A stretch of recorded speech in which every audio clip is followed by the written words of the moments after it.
Let me turn it over to you, Dr. Jenkins. Thank you, Chairman. As noticed, we have several policy revisions to go over with you today. Several have typical corrective measures based on statute.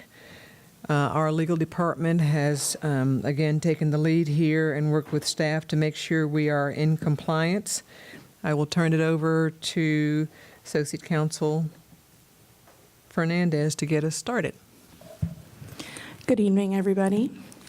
We've got a few policies here to go over with you, and we have different staff members that are going to be presenting, so you're going to see a little bit of musical chairs.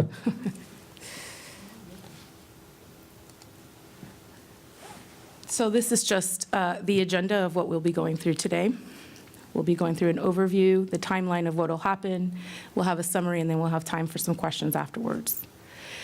This is the schedule that we currently have for these policies. And this is a list of all of the policies that are either being recommended for revision or repeal. First policy will be EJ, and that's Evaluation of Administrative Support Programs. We are recommending that this policy be repealed because it is duplicative. It's already under, the provisions are already under Florida law, and so we don't need a policy for that. Second policy is IHAM. And this is, as you know, the local school wellness. The reason we are recommending a revision of this policy is because of the changes in legislation that happened just this last session dealing with recess.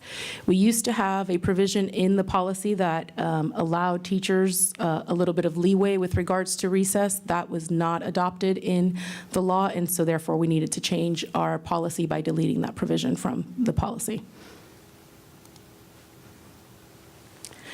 The next policy is IK, which is Academic Achievement.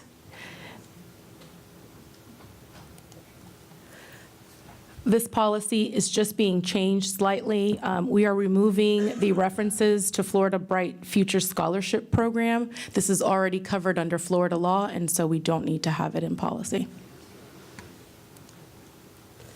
Last policy I have is IL, Evaluation of Instructional Programs. And this policy is being recommended for repeal because, again, the provisions are already contained under Florida law, and it's not necessary to have them in policy. And I will turn it over to Sarah Kopesky and Dylan Thomas.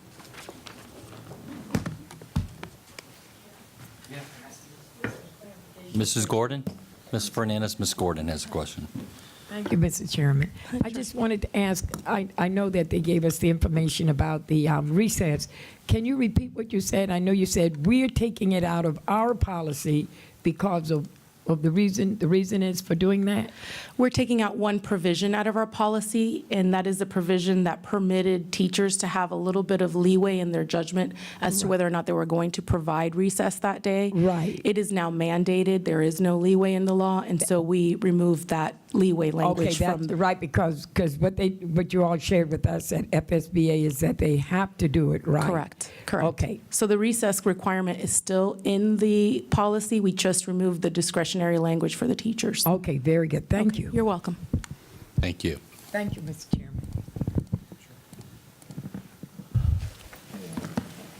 Good afternoon. I'm actually going, oh, this one's not on. There we go. Thank you. Good afternoon. I'm actually going to allow Mr. Thomas to present the KHB and KHF policies because he is our expert, so I'm going to let him go ahead and take over. Good afternoon, board members. Thank you, Mr. Chairman. KHB advertising in schools is a policy that has been previously modified and adopted by the board. Today, what we're trying to do is clarify, we're actually trying to merge two policies related to advertising. KHB is the one that you were familiar with previously.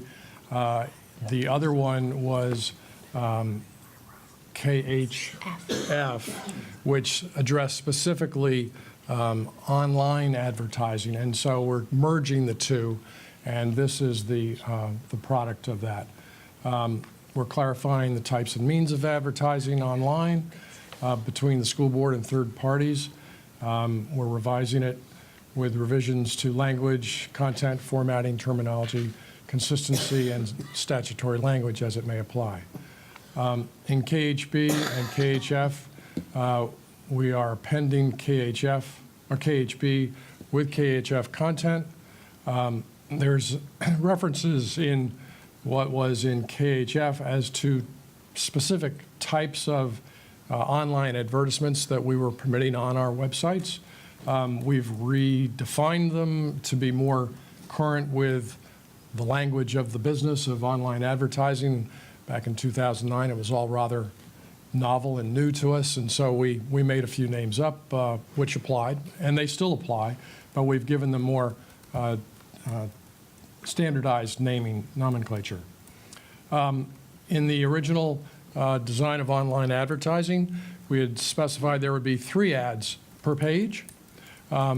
We are changing it to 4 ads per page because, in effect, with the 3 ads per page we had previously, one of the sizes was such that it was just as easy to divide it in half and to just take up the same amount of space, and it resulted in greater revenue without impacting the real estate of the web pages. And so to codify that in the practice that we've adopted, we are doing the same by identifying just 4 ads per page as a limit on our web pages.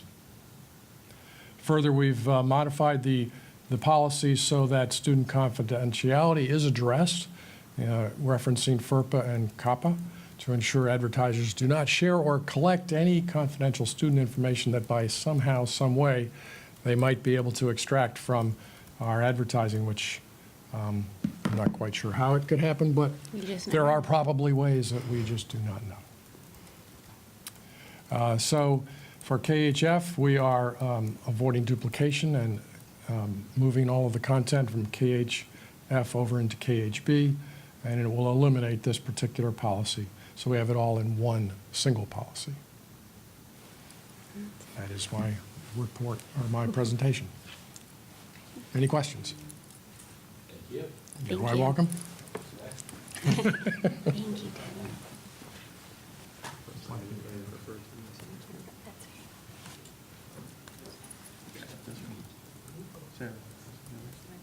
Keep going. Make your up, Tom. What? Make your up. That's me? Okay. Good afternoon. Can you hear me? I'm sorry. Good afternoon, members of the board. We're doing revisions to policy JN, student volunteers for school and community services. We're trying to, the purpose of the policy is to delineate the limits of student political activity. Revisions have been made to reflect the current law and to make our terminology edits consistent with statutory references. The first change is that the current policy name reflects student volunteers for schools. The NEPN title is actually Student Volunteers for Schools and Community Services, so we're making it consistent with the policy service that we use. Substantively, the current policy has no language covering student speech which could be attributed to or bear the imprimatur of the school. The revision allows the principal or person in charge of the school facility or activity to regulate student political speech which could be attributed to or bear the imprimatur of the school board, the superintendent, or the school principal. And we changed the specific authority because we didn't have any reference to the United States Constitution in the First Amendment as authority for this policy, and we've changed that. We've changed it to list the First Amendment as part of the policy authorization for it. That one is yours. Okay, sorry. That's why I got confused. I will be back shortly.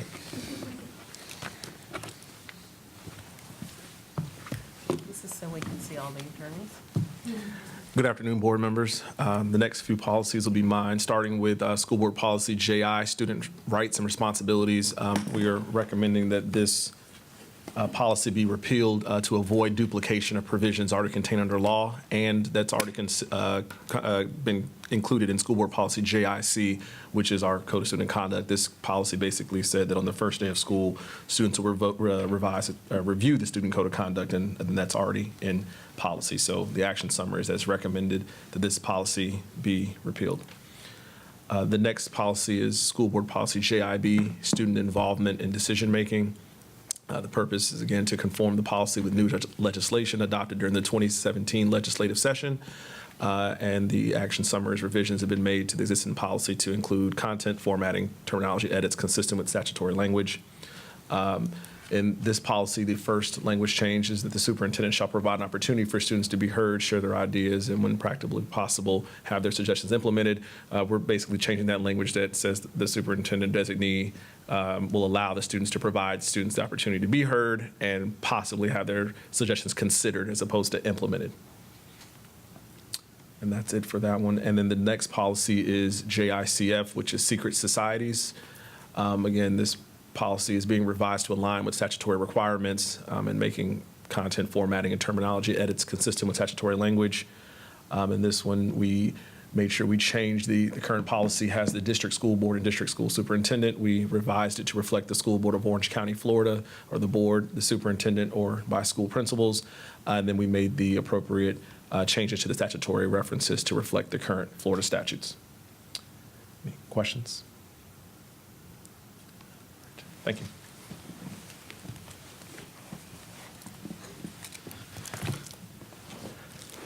Okay, now for my second policy, student publications. This is your yearbook and newspaper policies.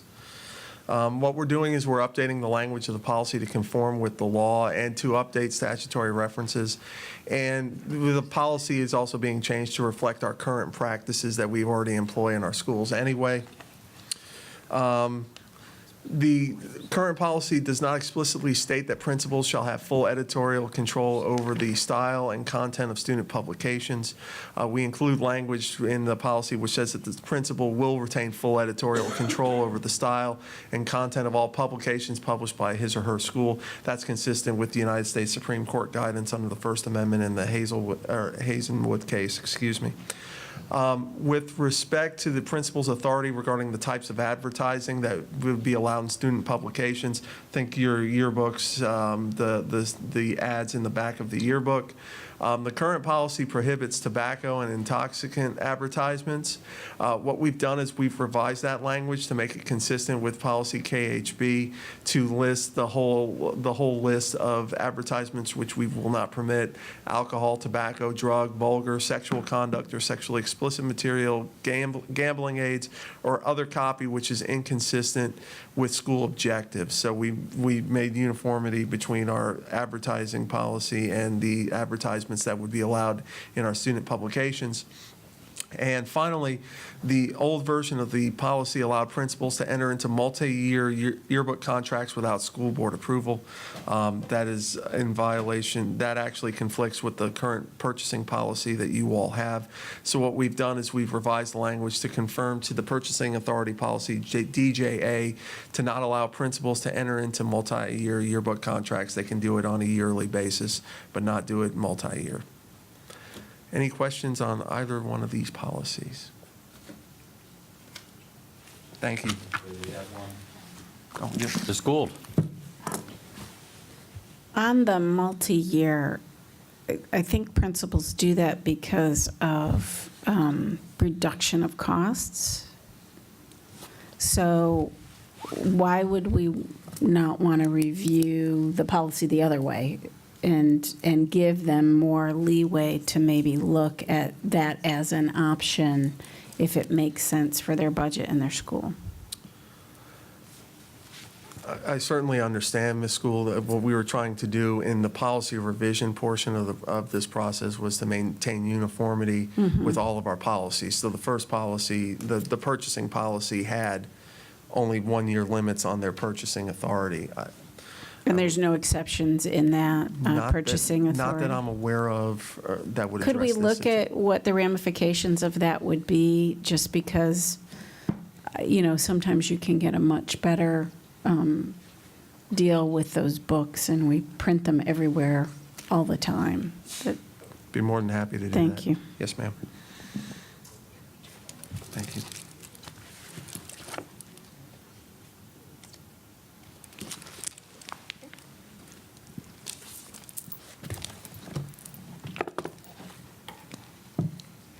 Good afternoon.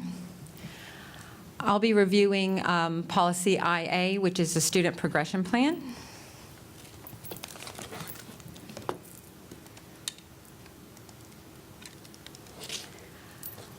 The purpose of the revisions to the student progression plan are to make sure we are compliant with all federal, state laws, Florida Board of Education rules, board policies, administrative rules, procedures, and guidelines, and to promote accurate communication to schools, parents, and the community regarding district student progression.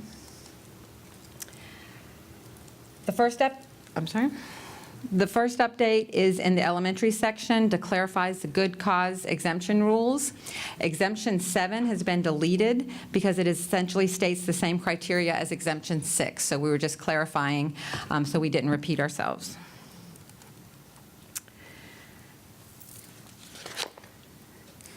Next is a middle school change.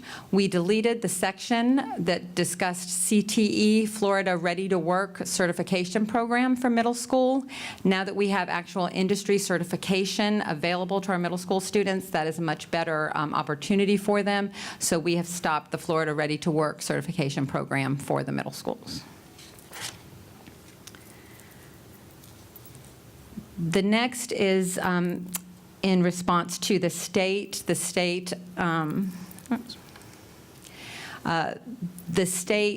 decided to no longer require that there be a career and education planning component required in the middle school.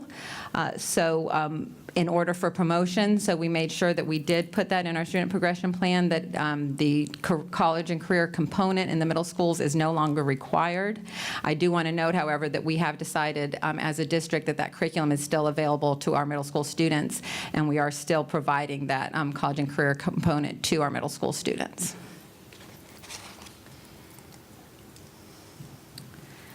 Also in the middle and high school sections, we wanted to clarify language, and we went through the grading procedures and made sure that in both the Algebra 1 and Geometry EOCs, anywhere we discussed those, we clarified that they count as 30% of the final grade for credit in the course per Florida statute.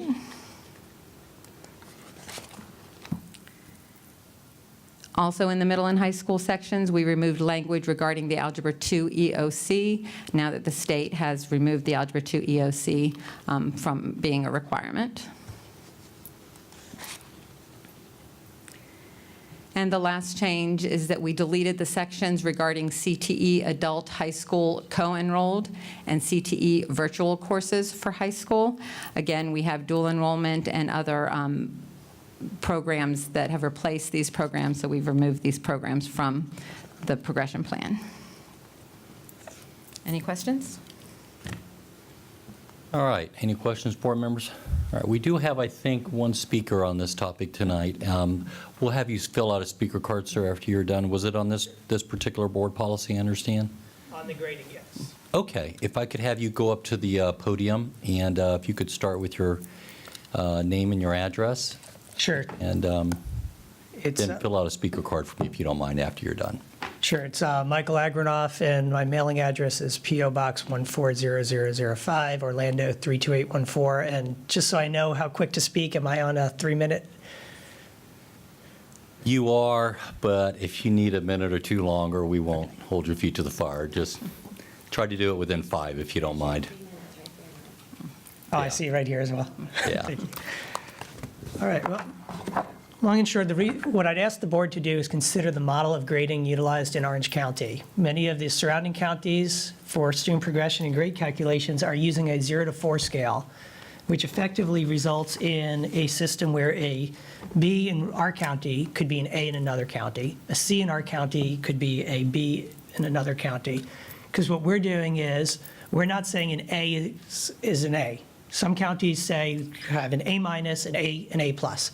So if you were to ask any random parent, hey, a kid has an A and a B, an A and a B, what is their final grade going to be? Oh, well, he'll be an A. But here we have 91s that don't count the same, whereas some counties will at the end say a 91 gets rounded to an A40 per 9 weeks. And the challenge that we have is, especially when we're calculating grades, we're using a model that first off gives more weight than the state requires to EOC grades, even though we say we're not into high-pressure testing. We're not required by statute to use any specific grading crossover matrix or threshold. So Miami-Dade, as an example, has a policy in place where basically everybody's getting 3s and 4s. We picked those models. So you can have a student, I'll use my own as an example, and I give you my word, I raised this issue way before these grades came out, so I'm not here because of those grades. He had a B, an A, an A, an A, and I believe a 3 on his EOC. In Orange County, that equals a B. In Miami-Dade, he'd have an A. In Seminole County, he'd be an A student. We need to either, what I'd ask the board to do is consider whether every semester we should be doing a grading system on a 4.0 scale, to examine whether or not we should be using the crossover matrix that we have now, or whether we should essentially give all students a bump to take off some of the weight on EOCs, because I can tell you right now, when you go to the open houses at the high school level, teachers are literally saying for a semester, quarter 1 is this, quarter 2 is this, quarter 3 is this, quarter 4 is EOC review. That's the language that we've said we're getting away from, but we're giving more weight than we have to. We have to give it 30%. We don't have to use our crossover. We can say that as long as a student gets X, they have the equivalent of an A. That is totally at the discretion of the board and the district, and I don't believe that's in dispute.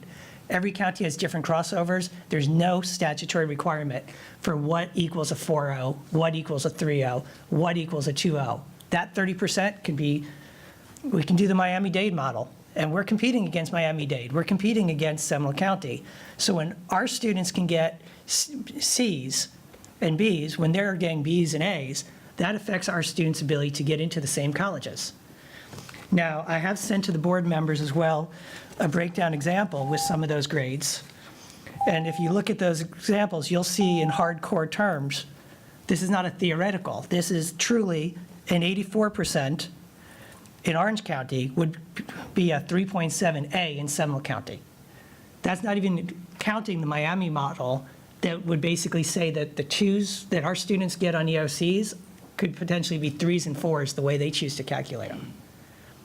So I would just ask the board to consider that if the statute that Florida has says that Florida is a 4.0 grading scale at 0 to 4, I know we've already made a big step with the 50% or the minimum 50% rule or 60%. I forget exactly how y'all ruled on that.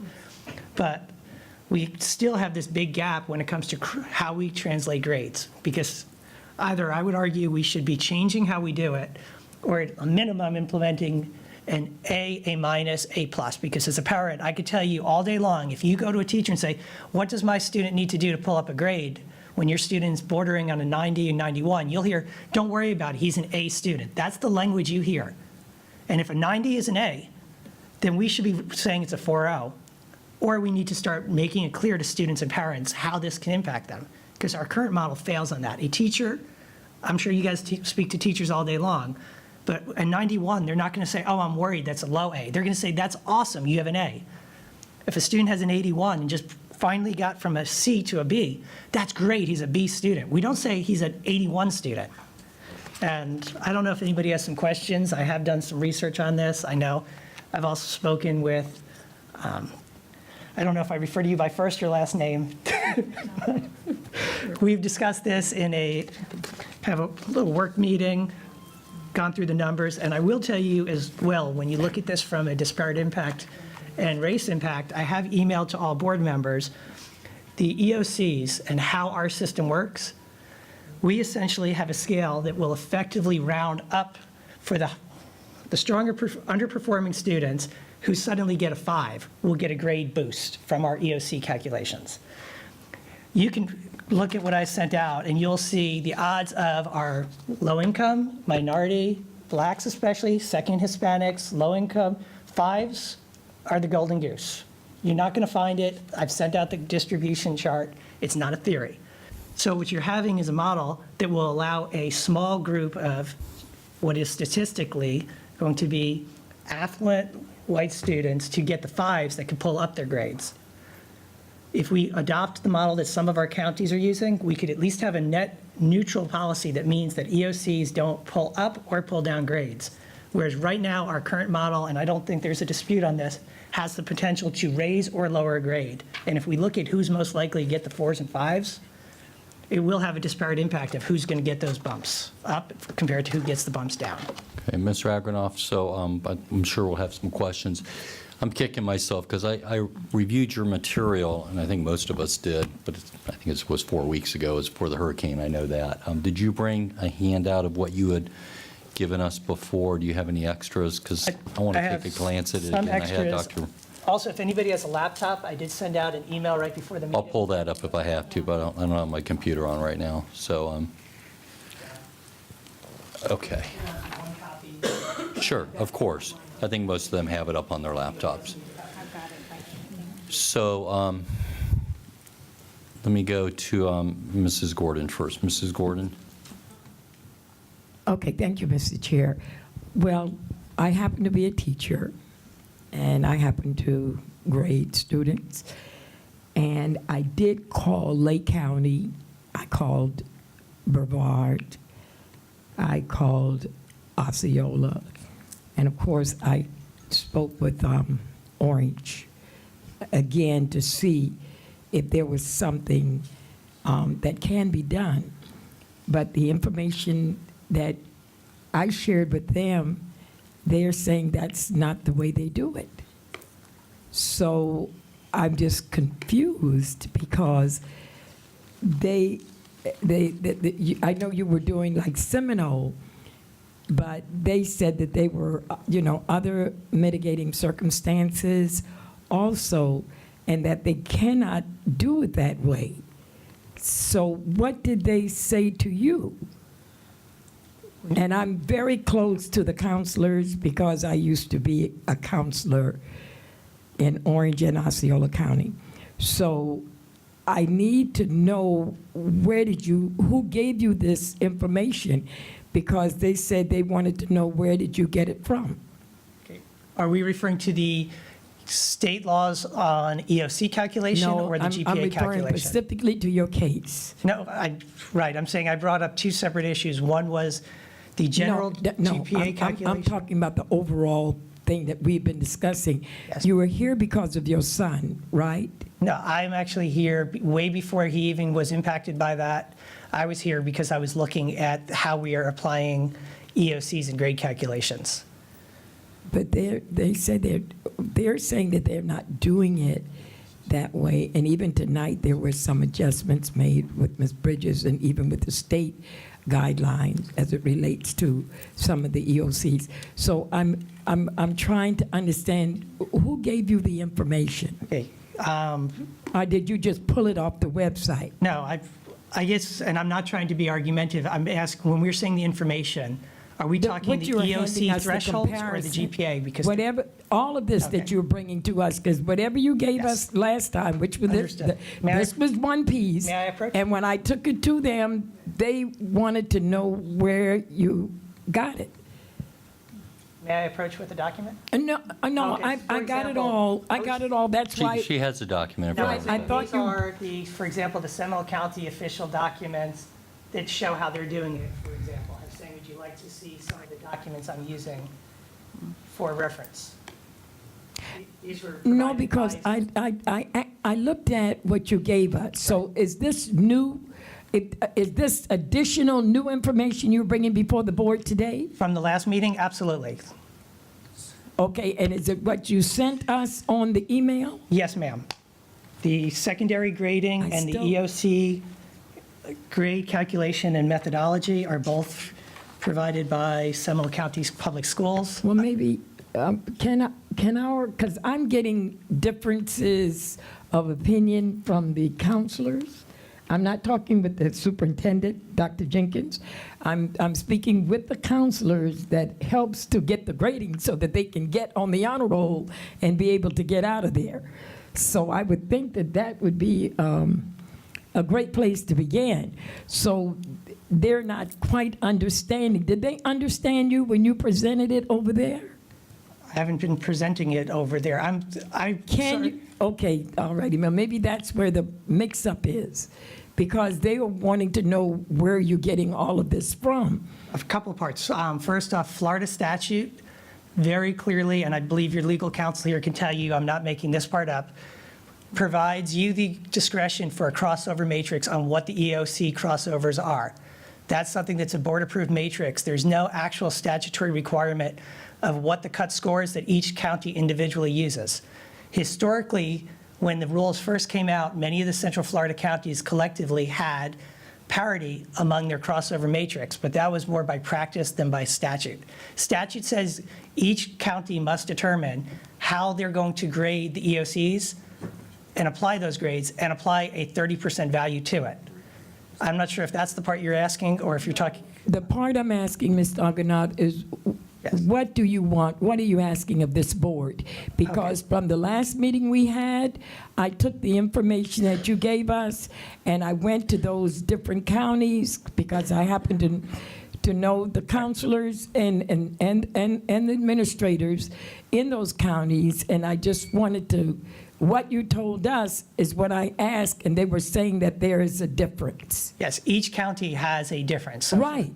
So, and they didn't agree with your difference. So I'm asking, what are you asking of us? What are you wanting us to do today? What two are you parts. bringing before us Okay. now? One, I'm asking that we adopt either a net neutral or a EOCs can only help, not harm policy, similar to something that has been adopted by both Seminole and Miami-Dade is an example of one that took it to the furthest extreme, which is basically their cutoff scores for what is a 5 compared to ours have a much higher range. What is a 4 is a much higher range. Basically, when they convert 3s and 4s and 5s to grades, every county has a discretion on how they apply that rule. So in Orange County, you can have A students pulled down to B students and B students pulled up to A students by their EOC results. If you were to go to neighboring Seminole County, the way they have done their grade calculation, you don't have students who are being pulled down by EOCs.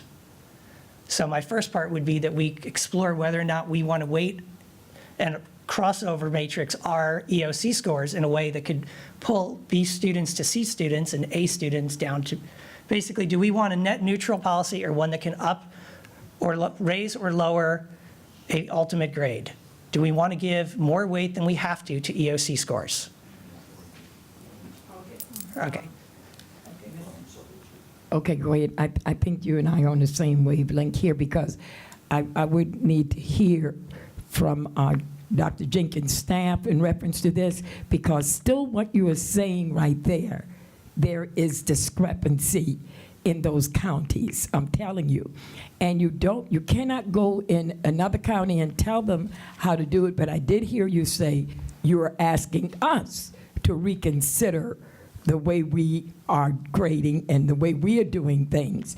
But I'm still wondering for what reason. I did hear you alluded to affluent white students being able to pull up. I sure hope that's not your thinking, because I would hope that there are affluent black kids and Hispanic and Haitian students and any minority student that can do it, because if the teacher is teaching what they're supposed to do and they're teaching those standards and they're hitting those goals, then everybody should be able to follow the procedures in the classroom and come up. So I really would hope that this is not your thinking. Respect.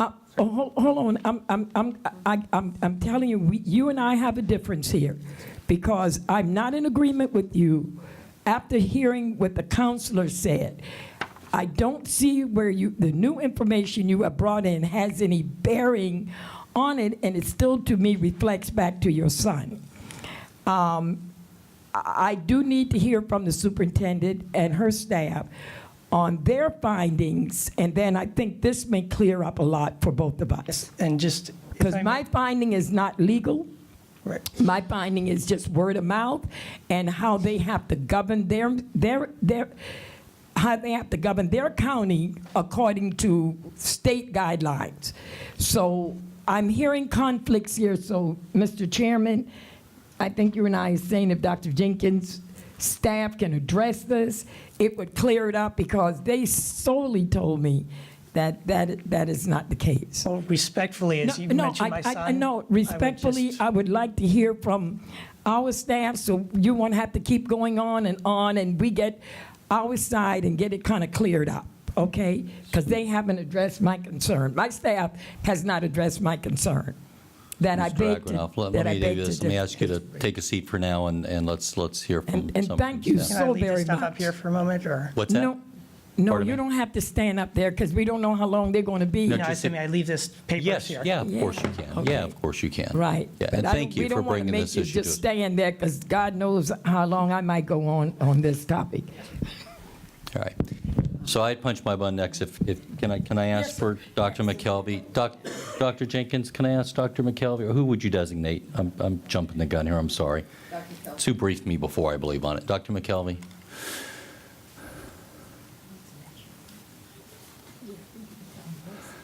So we're in a room full of teachers, so be patient with me. We all learn differently. I think you figured me out by now. I'm a little bit pedantic sometimes. Looking at his handout, I just want to make sure, because you explained this pretty thoroughly to me about 4 weeks ago, but to be honest, I've flushed it from my brain. His seminal example number 2 that he has there on the handout, do you have that available to you up there? Is that this chart? I think so. Mr. Grant? Is it titled End of Course Exam Grade Calculation and Methodology? Dr. McKelvey, let me just show you what I have. And you can tell me, because I think you've seen it before. No, I can show, that's, I need that one back, though, Mary. that'd be this one. I have the email now. Okay. So, and forgive me, I think you explained this before. I just want to make sure I'm on this, before I make my comment, I want to make sure I'm on the same page. So when I look at that seminal example number 2, I understand our example completely. When I look at our seminal example number 2, quarter 1, student has an 81, 3.0, which I understand that. Quarter 2, the 91, 4.0, understand that. If you take that quarter 1 and quarter 2, normally that would be a 3.5, which would still be a B. But did you explain to me previously seminal rounds up to a 4.0? So Seminole actually doesn't, and I just confirmed this with their assessment director. Mm-hmm. They actually don't do full year grades, which is part of the confusion on this. They only do semester grades. So they take their quarter grades and then they attach it to the EOC at the end of the year, and then that creates the grade. So in some districts, there's a 1.0 credit. We call it for a full year course, and you do the 35, 35, 30. In some other districts, they actually average in the end of course assessment as 30% into each. Now, my contact in Seminole was still looking to see whether or not they averaged the 3.0 or the 4.0 to a 4.0, because it's a 3.5 and then would fall in their 3.45 to 4.0 scale on this other sheet, or whether or not it would average to, as you described, a 3.5. I don't know that. But I know that they don't do overall combined grades. But I had to verify that, because that's even different from when I was in Seminole now, Okay. 5 years ago. Well, and I'm just trying to remember what you told me, because I struggled with the seminal example. In the lower right-hand box there, quarter 1 and quarter 2 would be a 2.5 again if you just did raw math. Quarter 2 and quarter 2 again, there would again be a 2.5, if you follow me. Yes. And if you had an EOC of a 2.0, that would certainly be somewhere between, even weighting it for 30% below 2.5. So I don't know how that ends up with a 2.7, a B there. That's what I was struggling with before. And if they're rounding up, I thought you had told me that under these hypotheticals, they round up. And I just wanted to be fair and transparent with Mr. Agronoff. Am I pronouncing your name right? Agronoff, forgive me. Because, I don't want to lead you down a primrose path, and this is just my opinion. I'm not speaking for the board on this. I want to make this very, very clear. It's just my opinion as one board member. I don't support that type of system in any event. I just don't. I do not, absolutely unequivocally do not support rounding up. I think a 3.5 should be a B. I think a 3 should be a B. I think I don't know how you would use a 0 to 4 point scale in any event, but our system of using percentiles is one that I support. And I also want to be transparent with you. I do support an end-of-course EOC exam or a common final being utilized either to raise or lower a grade, because I think that's what the kids are going to have to deal with when they get into college.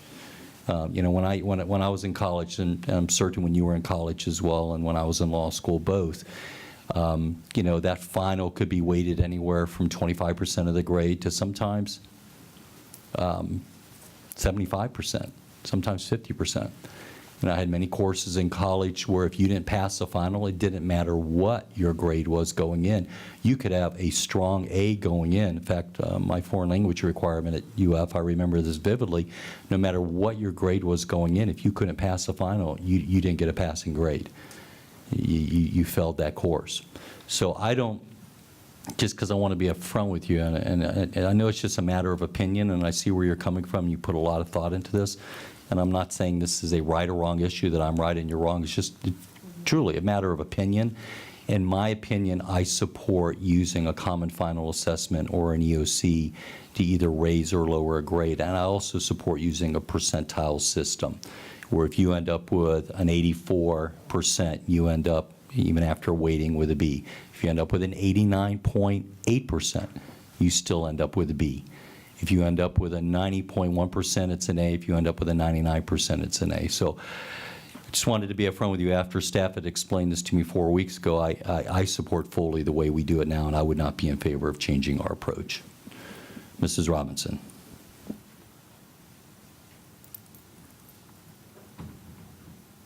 Thank you. Dr. McKelvey, you and I have discussed this many times, along with Mr. Agranoff many times, and in depth. And at its simplest form, us versus Seminole, the way we do it, when Mr. Agranoff says a net neutral, he means like Seminole does it, where you take the exam and no matter what you get, it's not going to bring your grade down, but it's also not going to bring your grade up. Am I correct at that, assuming you get a 3? I mean, obviously, if you got a 0 or a 1, it would bring your grade down. Versus the way we do it, a child can go up or down. But in Seminole, they can't raise their grade by their EOC score. Am I? So it all depends on which part of the distribution. If you have a copy of this one as well, which is titled End of Course Exam Grade Calculation and Methodology, you can see that a student with an A in the course can drop to a B in Seminole. It's just that they would have to receive a C, a D, or an F on the EOC to do that. A student in Seminole who gets a B can drop to a C. They just have to receive a D or an F in order to do that. So the difference between the districts there is kind of the point at which you have to score to drop the grade. So Seminole doesn't have a full hold harmless when it comes to not being able to drop a grade. It's just, depending on how you scale and depending on whether you use the grade points or the numerical values, that will determine how possible it is. From the conversations with Mr. Agranoff, they were really separated out into two different concerns. Some of the concerns about the grade points versus the numerical values would hold true even separate from the 30% calculation. So if you chose to do some of that rounding on the grade points, that could make the end grade higher in any course, whether you add the 30% or not. And then the 30% calculation net of that is more of what Mr. Agranoff described, that yes, districts have that full discretion in how to create that crosswalk between the score on the assessment and that grade that we would offer for the 30%, and that Seminole and Orange do that differently. But the majority of what is causing a difference in this calculation methodology has to do with the grade points and the use of grade points rather than numerical values. Right. And also, am I correct, a student cannot raise their grade in Seminole? So can they? Much of the time we've been describing a specific situation, which is a student having an A in the system, whether you aggregate the grade points or the numerical values, and then can they have an exam score that brings them to a B, or at what exam score does that take them to a B? There are differences in that in Seminole and Orange County. In Orange County, you can drop from an A to a B just by getting a very low B, right? Because you could come in with a 90.2 or something like that, get an 81, and that would drop you down to an 87 or an 88, and it would average to a B. In Seminole, if you were going to drop from an A going into the exam to a B coming out of the exam, you would need to score a C in the exam. So that's a difference on the A-B boundary. To the other side, to what you said, Mr. Robinson, if you're a student coming in with a B, there is no score in Seminole County that you can score on your EOC and raise your overall grade to an A. Whereas in Orange County, if a student came in with an 89 or an 89.5, they have those values in the 90s then that could increase their overall grade to a grade of A. So there are some differences in those boundaries, and I think what's happened sometimes is we've discussed those kind of situations on the A-B boundary, but then there are all those other situations as well that add complexity. Okay. My other question, the information you just sent us, and I've got it in your email that you sent us from, let me see, it's titled Evaluation Brief from end of August, I believe, where you describe Broward and Miami-Dade and Palm Beach and how they do their crosswalk. They all seem to do their crosswalks the same. Broward, Miami-Dade, and Palm Beach do their crosswalks the same. And then you have several people that it was unclear. You couldn't, the information was unclear. You couldn't give us a clear statement. But we appear to do ours different than those other three large ones because we made a change. We just decided to make that change according to your brief in, was it 2016, to go to what we're doing at this time. Were we doing it like Miami-Dade, Palm Beach? So we were doing it another way even still. It wasn't what they were doing. We've always been using the numerical values, but we really made two large changes last year in the 2016 student progression plan. The first change was that before 2016, there were only 5 possible numerical values you could receive on the exam: the 59, 65, 75, 85, and 95. One of the concerns that we received a lot from parents is that my child could score a perfect score on the assessment, but you've topped them out at a 95. So we expanded that out so that the highest score on the assessment was now 100. The other concern that parents had is because there were only those 5 values, only one scale score point might separate a student who gets an 85 rather a 95. So instead of there being those 10-point drops or gains based on 1 point, we expanded it out so you can receive any possible value between 59 and 100. So there's now a continuous scale that goes from 59 to 100, with the only way to get a 59 or an F is if you get the absolute lowest possible score on the assessment, which usually comes down to not taking the assessment or something happened to the assessment that caused it being invalidated because of student behavior. So we've always used the numerical values. We just changed the way we use the numerical values. We did make one additional change that bumped up the scale. We changed the scale so that we made sure that any student who received a 3, 4, or 5 would at least get a B. Because we've always based our distribution on the distribution of teacher grades, there's been a concern from teachers from the very first time when we set the cut scores. If we set them too low, we could drag their scores down. But if we set them too high, we could send the message that the end of course assessment is an easy A, so you can kind of wait for that big A to come at the end of the year and be a 30% bump to the grades. We did set them so if you get a 3 or higher, which is that scoring satisfactory on the statewide assessments, that you would at least get a B. There were a few situations prior to 2016 where a student could get a 3 and get a C. And so we saw that as a little bit of a concern as well, sending a bit of a mixed message as far as scoring satisfactory on the assessment, but still not getting that B. So that was changed as well. But the general structure about creating that link between the scale score and the numerical value and using the numerical value rather than the grade points, that stayed the same. Okay. So basically, what Mr. Agronoff and I have talked about this whole time, and if I can boil it down to what Mr. Agronoff did come to us months and months and months ago. This was before his son took the EOC. So in his defense, this has nothing to do with what his son got on the EOC. It's not trying to change something that happened. He was trying to bring something to our attention way in advance. And his concern has always been for the student who, and we have a lot of students like this that work really, really hard in class. They do all their homework assignments. They do all their projects. They work really, really hard. They just happen to not be great test takers. There's a lot of people in our world like that. And his concern has always been for those students who have worked, have the A in every aspect of the class, have learned, have done it, followed the rules and everything. But when it comes to a high-stakes test or a big piece of their grade because of this test, they're not great test takers. It's potentially lowers their grade, and they do have to compete, and they are competing against other districts in the state for slots at Florida State and all the other state colleges in that system. And so that's where his concern lies, and that's why he's bringing this, is his concern for those students that truly, to Mr. Sublet's point, and what I've felt the whole time too, is unfortunately for those students, they still, even if they get into Florida State, wherever, they still have to compete with this system the way it is set up there. You know, you can still go to class every day, you can still do all your homework assignments, you can do your projects, everything, and if you're still not a great test taker, you're going to have the same problem, or not problem, but the same issue there in any system you go to. So I think our system is actually just representing it how it is. We're not trying to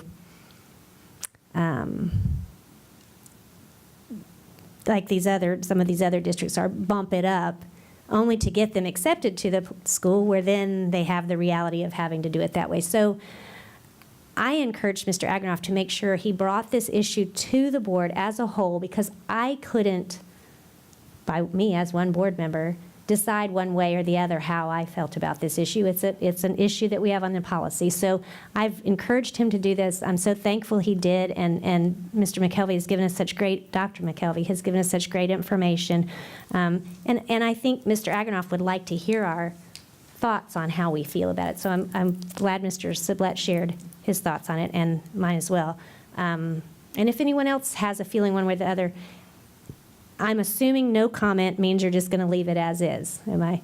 It's a pretty safe assumption, Mr. Agranoff. So anyway, that's how it works when we have policies. That's how it works when we try to work with the system and change them or tweak them. And thank you for being part of the process, Mr. Agranoff. I respectfully ask of the board, even if I'm limited to 1 minute of final comment. So, yes, I was going to afford you that opportunity. So I don't have any other board members queued up. Dr. McKelvey, thank you. And Mr. Agranoff, I want to echo something Mrs. Robinson said. I respect the dickens out of you that you've done all this work on this. And, you know, reasonable minds, I hope you might agree, can differ on this. It's really a matter of opinion. And it's almost a philosophical approach to grades and testing, to be honest, and they're deep questions. So let me do this. Let me give you, I'm going to ask you a favor. I'm going to 90 seconds, okay? 90 seconds to wrap up. Thank you. I would just want to point out to the board that when I'm talking about numbers of disparate impact, I have provided to the board the breakdown. And if you use a group such as the students who are hand-selected to take honors level mathematics at the middle school level, which is generally the prime students of our student populations, you will see a huge disparate difference between different socioeconomic groups and test performance within our county, even within the same schools. That said, I'd also ask you to consider, even if you don't make these changes, to consider talking about the dialogues of A minus, A plus, so that when students and parents are communicating amongst themselves and with teachers, all A's are not the same, and that students understand that. And lastly, I just want to point out that an A student can literally get a 4, which is something most people would celebrate, and a 4 in Orange County can pull you down from an A to a B student. And I don't think many parents and every teacher I've ever spoken to seemed shocked when I provided that crosswalk matrix number to them. So a 4 in this county can bring an A student to a B student, and that's what started this whole process. My son did poorly. He didn't get that 4. He got a 3. He kind of deserved his B, and I'm not. So we're not here on that. Way before that ever happened, I was here because I found it ironic that even a 4 in Orange County could be penalizing an A student when most people celebrate 4s. So, thank you. Thank you. All right. Next policy, Dr. Jenkins. Was that it, Ms. Bridges? Yes. Yeah. I think I Mr. Rodriguez is being kind to me. I should have announced this earlier. Has any member of the public come to provide us with any public comment other than Mr. Agronoff on any of the policies that we've gone over today? Okay, seeing none, we are adjourned. Thank you. Oh. I was remiss. Somebody very special to us had a birthday this week. Took my own legal assistant to point that out to me. She's looking out for you, Woody. So happy birthday, Mr. Rodriguez. I'm sorry we didn't have a cake for you last Tuesday night, but we will have a cake for you next Tuesday night. Can I just say Okay. that we got power today? So, Ann Wakala and Pinellas have joined the lawsuit. Amy So, knew. And what? I'm sorry. Wakala and Pinellas have joined the lawsuit. So, That's terrific. many, very many. I think, yeah, it's 11, 12, 13. It's in the double digits. Yeah, something like that. Terrific. Yes, we are adjourned. So if you recall, we were going to give you the lengthy printouts of the hurricane damage per your district. It's outdated now because Mr. Morris's staff has fixed most of this, but I do have your printouts here and a full one for the chairman as well, just so you know how extensive the review had to be.